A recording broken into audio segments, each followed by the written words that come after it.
Hello दोस्तों। Supreme court का new judgement. Supreme court का एक फैसला, बहुत बड़ा फैसला आरक्षण से संबंधित। और हम खास करके जानते हैं कि बिहार में जो आरक्षण की बहुत बड़ी मार होती है आरक्षण को लेकर के, तो आरक्षण से संबंधित एक सुप्रीम कोर्ट का फैसला आया है कि अब आरक्षण, वैसे फैसले के अनुसार आरक्षण जो लाभ उठाते थे कोई विभाग में सरकारी नौकरी के प्रति, विभागीय प्रति आरक्षण जो लाभ लेते थे, अगर एक बार आरक्षण लाभ लेने पर नहीं कर सकते हैं जनरल सीट पर दावा।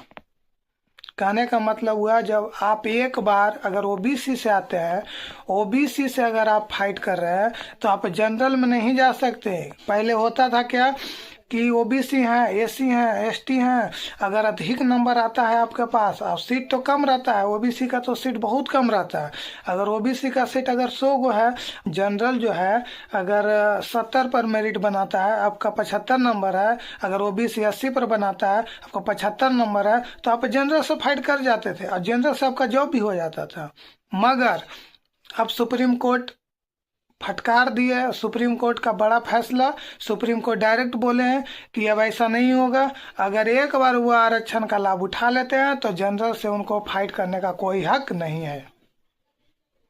अगर आप ओबीसी से फाइट कर रहे हैं तो आप उस ओबीसी में ही फाइट करेंगे। अगर आप जनरल से फाइट कर रहे हैं तो आप जनरल से फाइट करेंगे। अगर आप लाभ नहीं लेते हैं आरक्षण का तो आप जनरल से फाइट कर सकते हैं। मगर आप अगर आरक्षण का लाभ ले लेते हैं कोई भी कैटेगरी से, तो आप जनरल में फाइट करने योग्य नहीं है। और जैसे ही सुप्रीम कोर्ट का अगर न्यू कोई अपडेट आता है आपको बताने का काम करेंगे। आज तक इतना ही, धन्यवाद।